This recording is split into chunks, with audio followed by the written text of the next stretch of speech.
Hi, everyone.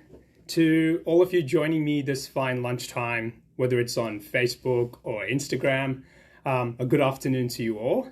By way of quick introduction, my name is Neil Bookseller, and I'm a senior lawyer here at Chamberlains law firm. I work in the litigation and insolvency team here in Canberra, and I've been asked today to speak a little bit about bankruptcy generally, and also more specifically, legal issues that come up in the administration of bankrupt estates. Issues such as voidable transactions, claims for equitable interests, and so on. This is a really interesting area of law that I've had the privilege of working in over the last few years. And because it is always developing, there's always something to learn for each and every single one of us. And I want to make this as engaging as possible as well. So if you have any comments or questions, please feel free to leave the comments below, and I'll try my best to answer them once this live stream is over and once I've finished my lunch as well. So I'll get started on the substance of this live stream today. Now, bankruptcy, as we understand, is basically a legal process where a debtor is declared as being unable to pay their debts as and when they fall due and payable. Now, this can either be done voluntarily with the Australian Financial Security Authority, which is AFSA, or it could also be done when it's been brought up by a creditor in the form of a sequestration order. Now, as many of us might be aware, there's some, social, moral, maybe financial stigma around bankruptcy. In fact, as someone who simply just practices in insolvency as well, I'm often witness to some comments that are indicative that there is this sense of shame or stigma around bankruptcy. But the reality of the matter is that the inability of a person to repay their debts has long been an issue in human society. And as someone who has seen bankruptcies from the start to the finish, both voluntarily and when it's commenced by a creditor, I see the value in there being a useful framework which deals with this extremely important issue. The reality is that bankruptcy is an option that aims to give many people a fresh start when they really need it. And on the other hand, it is often a necessary mechanism for creditors to get the recovery that they need from a rather recalcitrant debtor. So whilst bankruptcy obviously affects the debtor, it also has widespread impacts on many other parties, such as the bankrupt's partner or their children or other related entities to the bankrupt as well. And the first part of this live stream will cover this topic of equitable interests that often come up when someone goes bankrupt. So when someone goes bankrupt, a trustee is appointed to manage the affairs of the bankrupt. And this could either be the official trustee, which is AFSA, or a registered trustee as well. Now, this trustee is tasked with conducting investigations into the bankrupt's affairs with the view of reporting it back to the bankrupt's creditors. And their role also involves to conduct the fair and equitable distribution of the bankrupt's estate once there has been some form of orderly investigation, collection, and realization of the bankrupt's property. Now, this is basically known as the administration of a bankrupt's estate. So once the trustee has identified the bankrupt's property and they've taken possession of it, for instance, getting on the title of the bankrupt's real property by way of a transmission application, their aim is to deal with that property in a way which will be of maximum benefit for the bankrupt's creditors. And now this often involves, the sale of a bankrupt's property, such as their house. And when the trustee is trying to sell the bankrupt's property, there are obviously these other parties, such as the bankrupt's non-bankrupt spouse or their siblings or their children, who may have an equitable interest in the property. It could be a matrimonial home, or there may have previously been some form of agreement that the property will be held jointly. And that the non-bankrupt party who is not on the title may have, been contributing in some way towards, the mortgage repayments or the deposits or improvements to the property. Or this non-bankrupt party may have been, making other forms of either financial or non-financial contributions towards the acquiring or the improvement or the maintenance of the bankrupt's property or property which is held in the bankrupt's name. So basically, in such cases, what happens is that there is an argument that it would be unconscionable on the part of the person against whom the claim is being brought.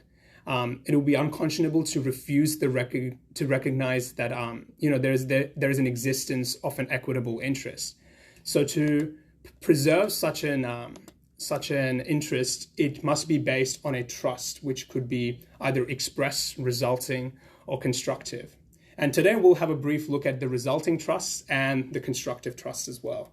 Unfortunately, my computer is currently telling me that it's about to run out of battery. So if one of my colleagues is out there, I would appreciate if they could kindly give me my charger. That would be of great assistance at the moment. If I lose you in the meantime, I will continue from where I left off right before we delve back into resulting and constructive trusts. So give me a moment, please.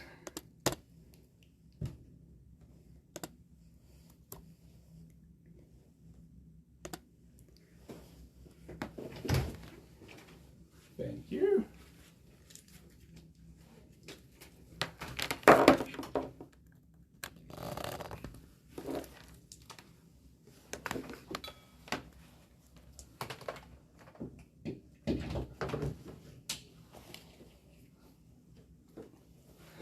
Apologies for that. I think we're back, and not surprising at all that we're having, random technology issues. At least I'm not looking like a cat during a hearing.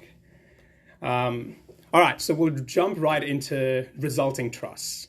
So a resulting trust arises through implication by the conduct of the parties.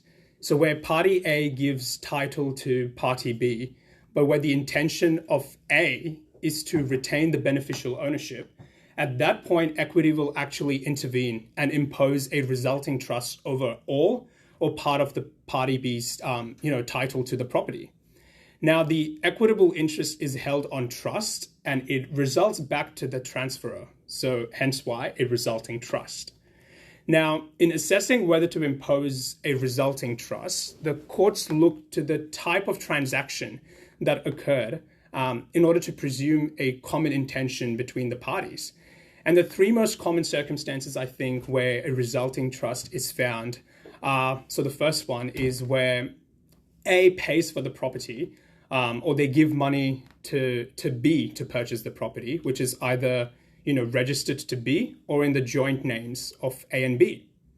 So here the presumption is that A did not intend to gift the property to B. And as such, B's interest in the property is held on trust for the benefit of A. And this is unless there's evidence of intention that the transaction was, maybe a gift, or maybe a presumption of advancement may be found. Now, where the second scenario is where A transfers the property to B through an express trust, but the trust does not cover the whole of the available interest in the property. So here the remainder is held in a resulting trust for A. And the third one is, which is what often comes in various cases for me, is where A and B both contribute to the purchase of a property, but it's done unequally. And they're both, registered as owners in proportions that are not equal to their initial contributions. So here, a resulting trust may be found to ensure that the party who contributed more to the purchase can retain that benefit. So the beneficial interest of the other person who provided the purchase money is proportionate to his or her contribution. Now, a resulting trust can arise in circumstances where, the intention of the purchaser of a property who contributes to the purchase price of the property can claim this beneficial interest in the property. And it is important to remember, though, that even though I touched on this topic of unequal contributions, just because there's unequal contribution at the purchase does not mean that a resulting trust will always arise. Now I'll look at a few iconic cases on each sort of topics that I cover, and the leading authority in this sort of area of resulting trusts is Calvary and Green, which I'm sure many people who've sort of had exposure to insolvency may have heard of.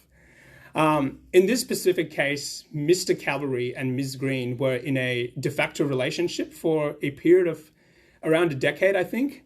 And they purchased a house together, and they were both registered as the joint proprietors. Now, Mr. Calvary paid the deposit for the house, and they were both, jointly and severally liable for the loan repayments for the property. Now, they agreed between themselves that Mr. Calvary would actually provide these loan repayments. However, the couple later separated. In this specific case, the court actually held that Ms. Green did have a beneficial interest in the property, and the fact that both parties were jointly and severally liable for the mortgage repayments was indicative of this intention, as was the contribution by Ms. Green towards the purchase price of the property. So, although they had agreed between themselves that Mr. Calvary would pay the loan repayments, this did not subtract from her contribution as a liable tenant or affect her beneficial interest in the property. So in this case, therefore, Equity was able to establish a resulting trust. And I am not sure why. Hi everyone, sorry about that. Some more technology issues. I think we're all good now. Look. Otherwise, tell everyone to jump on Instagram. Instagram. All right. I've been told that Instagram is the place to be at the moment. So if you're having trouble seeing me or listening to me on Facebook, then Instagram, I believe, is the place to be. So hop onto the grams if you're having some difficulty at the moment. Just flowing from the Calvary and Green, the last point I wanted to make about resulting trusts is that it is susceptible to the presumption of advancement. So where the legal owner is a wife, and the purchase price is provided by the husband, there is, a countervailing presumption, obviously called the presumption of advancement, that the wife takes the beneficial interest as a gift. Here, obviously, there is no reason to presume that a trust has arisen. So both of these presumptions that we covered so far, they're obviously rebuttable, and it will all come down basically to the evidence of the intention of the parties in dispute.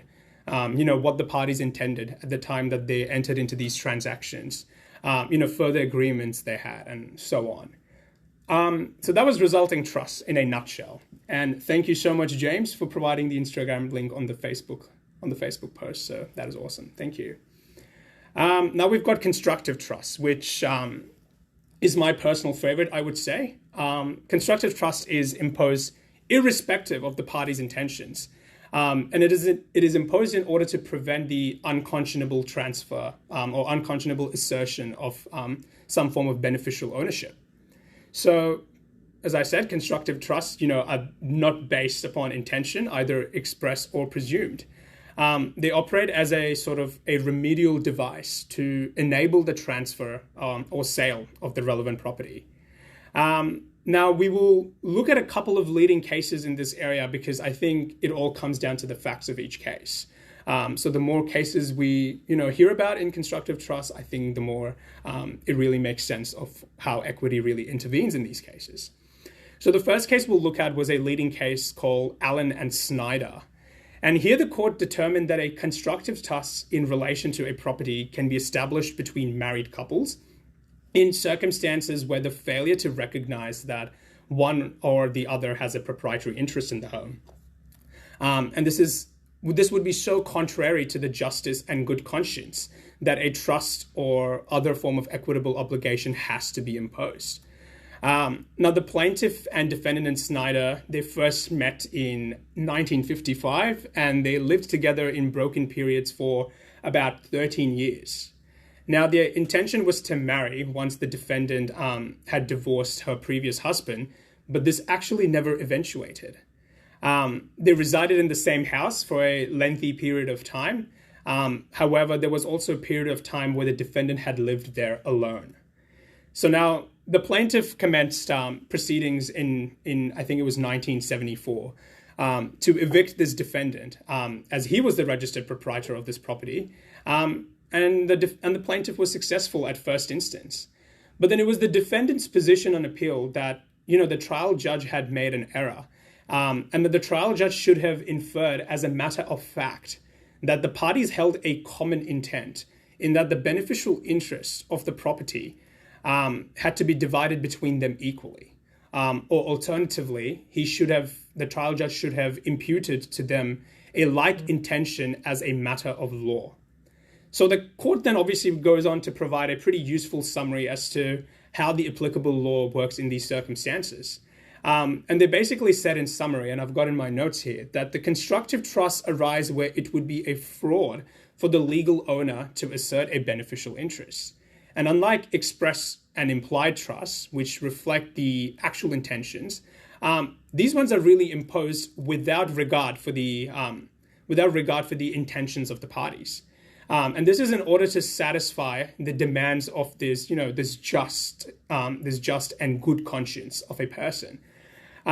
So these sort of trusts may be enforced, without any evidence in writing, except for obviously where there's a presumption of advancement. And the same principles apply for couples that are cohabiting together who are not legally married. Now, the Court of Appeal actually was not really convinced that the requisite intention to establish the existence of a trust had been made out. Nor did they find that there was an inference drawn that the requisite subjective intention even actually existed altogether. So that was the sort of the first case that really touched on this constructive trust argument in great detail. And now then we have this case called Baumgartner and Baumgartner, which was a high court authority, which elaborated on this outcome in Snyder. And the high court said in this instance that where refusal to recognize the existence of the equitable interest actually amounts to unconscionable conduct, a constructive trust will be imposed as a remedy to circumvent that unconscionable conduct. So the parties in Baumgartner were in a de facto relationship. They were approximately 3 to 4 years. And during this relationship, Mr. Baumgartner actually sold his unit in which they were living. And he used the proceeds of this sale, plus a mortgage in his own name, to purchase land and build a new home. Now, this new property was only in his name. So the parties pooled, their salaries, they paid the household expenses, including the mortgage repayments as well from this common pool. And their contributions to this common pool were around in the proportions as the court saw and after the evidence was filed in about 55 to 45%. As it always goes, this relationship broke down, and that's when the dispute started. Now, Ms. Baumgartner left, taking all of the furniture with her on the way out. And the court had to actually determine whether Ms. Baumgartner was entitled to a beneficial interest in that house.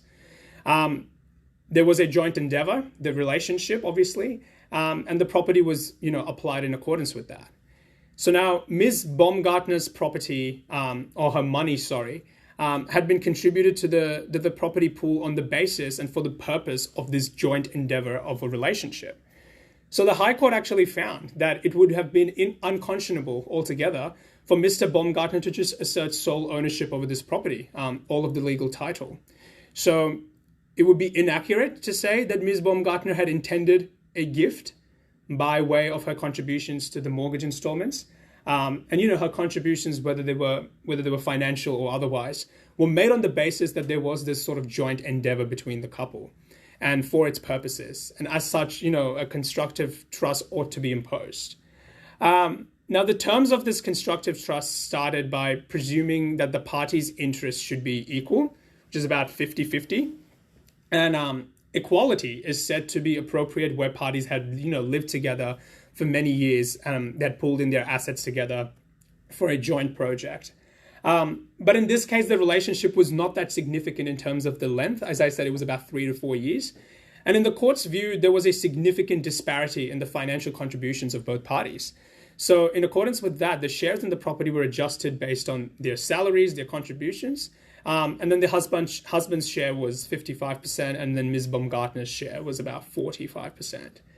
Now, the result implies that the longer the relationship, the more likely and equality, the maxim will stand more so strongly.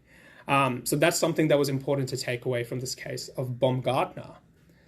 We have another leading authority in the name of Muczynski and Dodds. In this case, the court declared that a husband and wife who contributed in unequal amounts towards the construction of a house on a property owned by both of them in tenants in common, they both held their respective contributions upon trust to repay to each other's their respective contributions. And then whatever residue was left was to be sort of divided between them in equal shares. Now, Muczynski and Dodds were, they're a couple. They bought this land as tenants in commons. Muczynski nearly contributed to the entirety of the purchase price. And Dodds, I think, made a very small contribution towards the purchase of the house, And the idea was to build a home, which was to restore an old cottage, and then run a small crafts business over there. Now, the intention was that Dodds would earn his half interest by helping to set up the small business, and then, building the home and generally maintaining the land. And he was already going through a prior divorce, and he was expected to receive some money from the property settlement there as well, which was not yet available at the time of the purchase. Essentially, what happened was that Muczynski and Dodds had planned a joint endeavor again, with both, personal as well as commercial ambitions in this joint endeavor. Now, the land was definitely purchased, but the couple were unable to fulfill their intentions, which was that they were unable to get the planning permission required to run the business. Dodds ended up receiving less than expected in the property settlements from their previous divorce. And basically what happened was that the relationship broke down without any blame, really. And then obviously this matter came to court. Now, it would have been unconscionable, however, for Dodds to retain half of the legal title, having regard to both of the commercial and the personal aspects of the endeavor. And the important things to sort of the factors which the court looked at was that Dodds had not upheld their part of the commercial endeavor. The personal relationship had broken down, and Dodds made no contributions, which would have otherwise removed any element of unconscionability. So the court contemplated that one may have made, any non-direct and personal contributions, meaning that, once again, it was unconscionable to assert that legal title. But these facts did not warrant any such treatment. And in accordance with that, the court actually made an order which was to reflect the repayments from the initial contributions that were made. So that was the case that we just looked at, which was Muczynski and Dodds. Now, the final one I will look at in constructive trusts, which is quite relevant as well to the area that I specialize in here at Chamberlains, is the case of Yer and Rambaldi. I hope I've not butchered the names. So the court confirmed here that even disproportionate contributions towards a property are to be taken into account when determining the amount that is held on constructive trust. And this, the court recognized, requires a significant accounting exercise. Now, the applicants in this case were the trustees of the bankrupt estate, who were seeking orders for the sale of the land. And this was at some place called Seaford in Victoria. And here, of the bankrupt was the registered proprietor of this property. Now, there was a second respondent, which was the de facto partner of the first respondent, who was the bankrupt. And now the partner claimed that she held a beneficial interest in this property pursuant to a constructive trust by way of having paid expenses associated with the bankrupt's lifestyle. She claimed that, the entirety of the proceeds of sale of the property came from her, and that the trustees asserted that her interest was only limited to 32.5%. So here we had a full-blown dispute about a constructive trust, basically. Now, in support of an argument for this constructive trust in her favor, the partner argued that she applied her own funds in payment of, the bankrupt's credit card liabilities, his medical expenses, his legal fees, the amounts that were owing to the mortgagee, the renovations and improvements of the property, and many other non-financial contributions as well, laboring tasks to deal with the renovations. They had to get some actual evidence about how much that could be quantified to.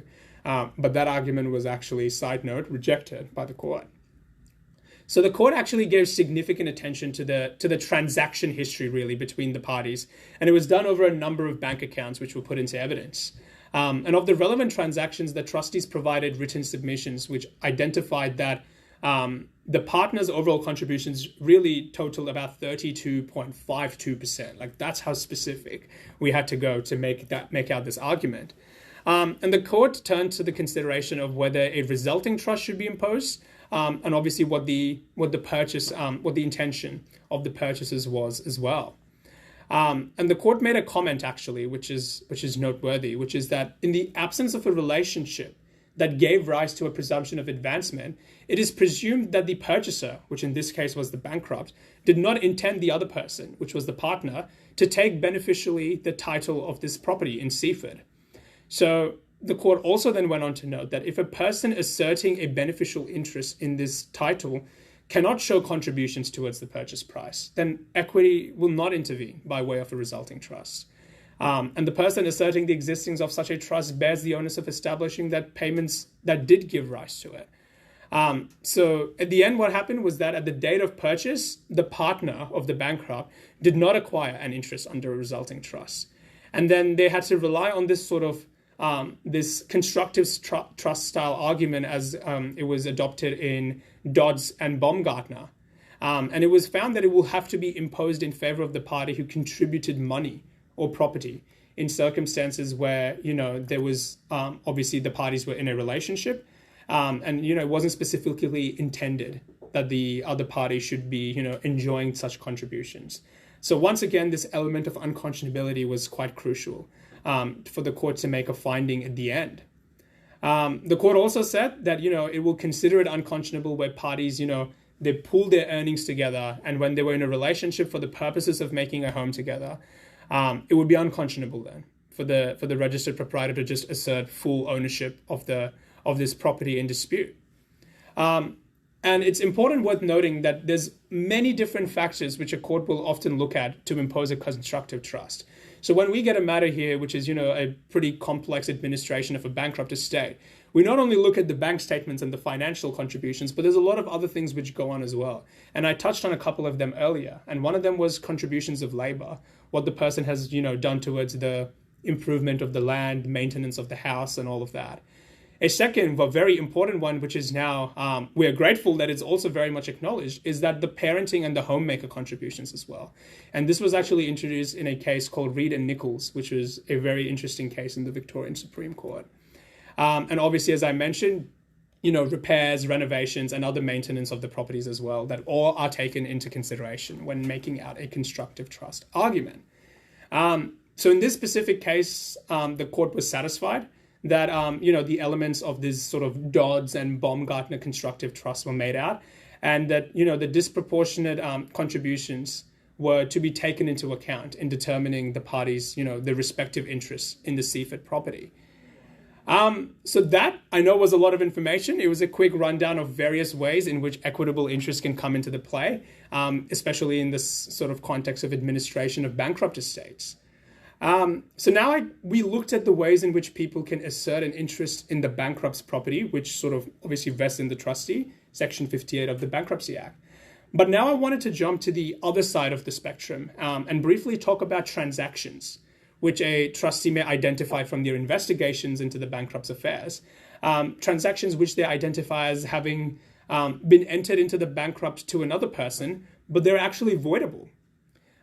So voidable transactions in the context of bankrupt estates is someone that I also wanted to briefly touch today.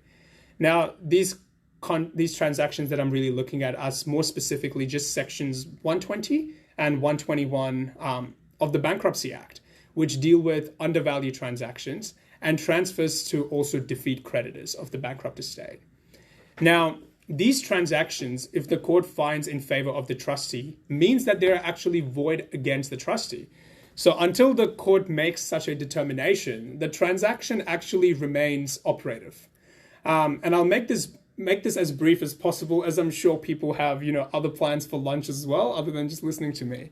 So we'll dig in and start with undervalued transactions first. Now, Section 120 of the Bankruptcy Act is what deals with undervalued transactions. And they are basically transactions that were entered into by the bankrupt in the period commencing 5 years before the commencement of the bankruptcy. And these are transactions which may be set aside on the basis that they were undervalued. So when a bankrupt gives away their assets or sells them at a favorably low price in the period leading up to their bankruptcy. Now, the word transfer includes the transfer of property. So this includes, payment of money, also a gift of money by way of adjustment of accounts between two parties. That is also deemed to be a transfer of property in this case. So here the trustees are required to establish that the transferee of the property either gave no consideration or that the consideration that was given was actually not equal at all to the market value of the property in dispute. And this was covered also in the case of Ambrose and Polmarco, where it was provided by the federal court that consideration on a transfer must be in fact given and not simply just promised or agreed. So that was the element of consideration was important here. Now, the market value of the property at the time of the transfer is what matters. And it is determined by establishing the price that a willing purchaser would have at the date of the transfer in question have made. And a vendor which was, not unwilling, not anxious, but, wanted to sell the property. So all of these factors come into play again, and it all comes down to the evidence at the end of the day, which is filed by both parties in the dispute. Now, usually substantial evidence is required for the market valuations. So it's very also necessary to understand the commerciality of pursuing such matters. There are, of course, some exceptions to undervalued transactions where they, not necessarily fall within this category of voidable transactions. So these includes, stuff like payments of tax to the government, a transfer pursuant to the Part 9 debt agreements, and a transfer where the costs of recovery of the transferred property would actually be likely to exceed the value to the creditors of the property. So none of these sort of fall into this realm of voidable transactions. Now, in such cases, the defendant to any such action can argue that at the time of the transfer, the debtor was actually solvent. And they may also resist a claim on the basis that they had an interest in the property, which is why the bankrupt made this sort of less consideration transfer. So they can allege that, they had an interest in the property. It was probably in the form of an equitable interest by virtue of there being a constructive or a resulting trust. So that was, in a nutshell, undervalued transactions. And the last ones I wanted to look at were just broadly transactions to defeat creditors. And this is sort of touched by Section 121 of the Bankruptcy Act. Now, to establish such a claim, the trustee has to satisfy to the court that A, there was a transfer of the bankrupt's property. The property, if it had not been transferred, would have probably become part of the transferor bankrupt's estate. And it would have become divisible between the creditors of the bankrupt estate. And the third most important element in this case is that the main purpose in this transfer was either to prevent the property's division among the creditors of the bankrupt, or it was to hinder or delay in making the property available to those creditors. So all of that really forms part within these Section 121 voidable transactions. Now, a trustee is not limited as to the ways in which they can, prove the debtor's main purpose in making such a transfer. But it really, really does come down to the facts of each and every single case. And there needing to be a finding that there is a reasonable and definite inference that the purpose of the transfer on part of the debtor was, at the end of the day, just to defeat the creditors. So I'll talk about a couple of cases very briefly, which will give you an idea of what these transactions actually are. So in the case of Peldon and Anderson, a man unilaterally severed a joint tenancy so that he and his wife became tenants in common in equal shares. And it was in relation to their matrimonial home. Now, unfortunately, some months later, the wife ends up dying. And then almost soon thereafter, the husband was made bankrupt. Now, the trustees in bankruptcy, after they had been appointed, looked into the affairs of the bankrupt, and they obtained declarations that this unilateral severance of the joint tenancy was actually void because its purpose had been to place one half of the matrimonial home completely out of the reach of the creditors of the bankrupt. We have another case called Posner and Gibbs. And in this case, a transfer of land document was actually signed by the debtor on the day that the judgment was entered against them. So this transfer was then obviously registered a couple of days later. And the court drew an immediate inference that the bankrupt clearly had the requisite intention under Section 121 when he made the transfer of the property. So right there, it was deemed to be a transaction to defeat the creditors. The last case I'll briefly look at is the case of Cummins, which I'm sure many people have heard. And in this case, the trustee actually succeeded in setting aside multiple transactions by relying on the inference that the debtor at the time that he made all these transactions had not lodged their tax returns for many years and that incurred significant taxation liabilities to the ATO. So he obviously went out of his way to divest, all of his substantial assets before going into bankruptcy, in the hopes that this would increase the chances that his assets would be protected by the ATO or any claims made by them. So that in a sense was the Section 121 voidable transactions as well.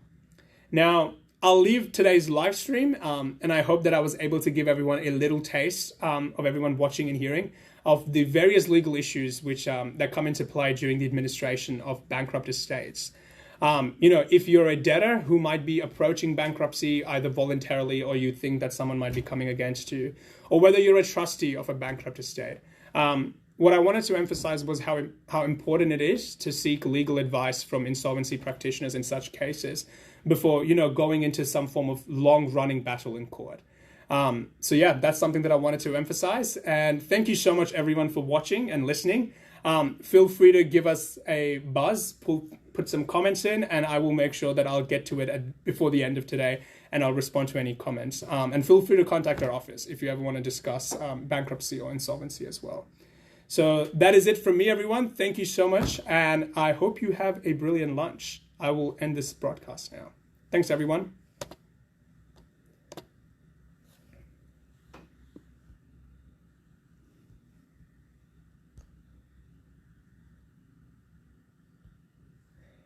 And I might need assistance with actually logging off.